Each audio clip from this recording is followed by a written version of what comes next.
Quand il fait chaud, il n'y a rien de mieux qu'une tranche de pastèque bien fraîche. Au marché d'Ikossi à Lagos, les fruits frais sont en abondance, mais ils s'abîment vite et les déchets finissent dans cette décharge juste en face.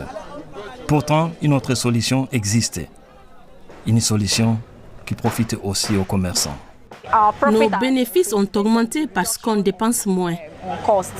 En milieu de matinée, le marché d'Ikossi bat son plein comme tous les jours.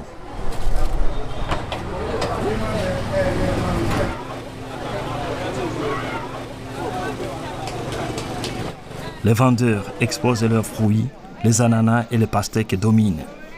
3 fois par semaine, ces collaborateurs récupèrent la matière première pour alimenter la centrale de biogaz du marché. Le responsable du site, Oladele Fagbemi, mène la visite.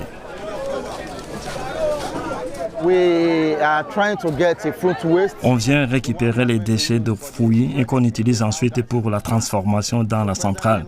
Ici, une partie des commerçants nous fournissent ces déchets. Grâce à eux, on peut produire de l'électricité pour le marché.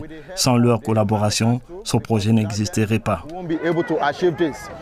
Chaque jour, près de 30 tonnes d'épluchures de fruits et de restes de légumes et de produits non vendus s'accumulent ici. Avant, ils jetaient tous les déchets dans une poubelle. Mais aujourd'hui, les commerçants savent qu'un simple tri peut faire la différence. Les déchets organiques peuvent être transformés en biogaz et donc en énergie, mais le processus est long et complexe. Direction l'unité de traitement. Les fruits sont d'abord découpés à la main. L'opération semble risquée, mais les ouvriers maîtrisent parfaitement leurs gestes. Ensuite, les fruits sont broyés par cette machine, en principe. Mais aujourd'hui, un problème technique freine la production. La machine tourne trop lentement. Il n'y a pas de solution immédiate. L'occasion pour nous d'aller faire un tour sur le marché pour constater l'impact de cette centrale de biogaz. La centrale est un projet pilote financé par l'État de Lagos et C40, un réseau international de grandes villes. Des panneaux solaires permettent au site de fonctionner de manière autonome. Le biogaz alimente l'éclairage du marché la nuit quand sont livrés la plupart des produits. La zone est aujourd'hui bien plus sûre, surtout pour les femmes. Tous les étals ne sont pas encore reliés au réseau, mais certains en bénéficient déjà.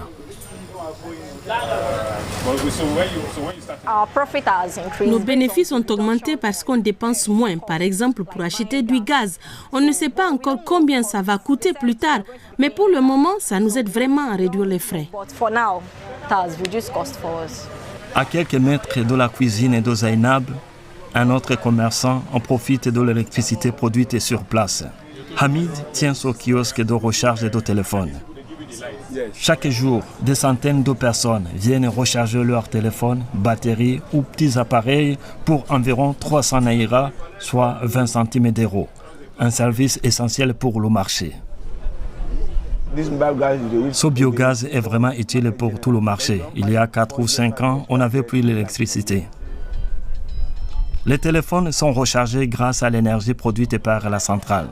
Et si le gaz vient à manquer, Hamid a aussi une bouteille de gaz de secours et un générateur. Mais aujourd'hui, il n'en a pas besoin.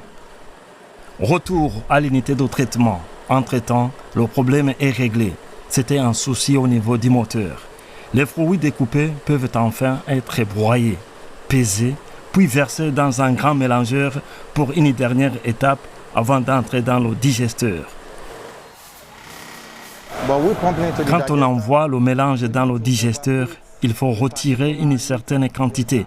Par exemple, si on enlève 500 litres, on remet exactement le même volume.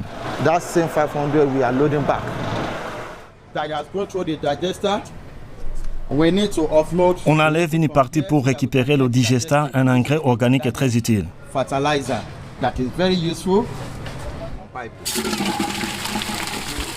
Les agriculteurs viennent le chercher directement ici. Un réservoir de 10 ml est prévu pour le stockage. Pour l'instant, ils peuvent en prendre gratuitement. Le digesteur, c'est le cœur de l'installation. C'est ici que la transformation s'opère. Les déchets d'eau fouillis sont transformés en gaz dans ce conteneur recyclé. Cette vanne est reliée au réservoir de stockage. Une fois les déchets introduits dans le digesteur, les moteurs assurent un mélange continu. Nous avons un moteur pour chaque digesteur. Au cours de ce processus, du gaz s'accumule dans le digesteur. Ici, c'est la phase finale. Une série de filtres élimine les impuretés et ne laisse que du méthane pur stocké dans ces poches qui sont capables de contenir jusqu'à 10 mètres cubes de gaz. En général, 2 générateurs convertissent ce gaz en énergie, mais aujourd'hui, ils sont en panne. Ce petit générateur prend donc le relais. Certaines journées sont plus compliquées que d'autres à la centrale de biogaz d'Ikosi. Mais quand tout fonctionne, elle peut produire jusqu'à 30 kWh par jour. On ne produit pas de l'énergie pour la distribuer gratuitement. Si des investisseurs s'engagent et que le modèle fonctionne, il faudra définir à quel prix l'énergie sera vendue. Il faut voir quelle place prend l'État. Le développement d'autres centrales dépendra des financements. Si le projet fonctionne, les autorités de Lagos envisagent de l'étendre à d'autres marchés de la ville. Ici, il y crée déjà des emplois, améliore l'éclairage nocturne et réduit les émissions liées aux déchets alimentaires.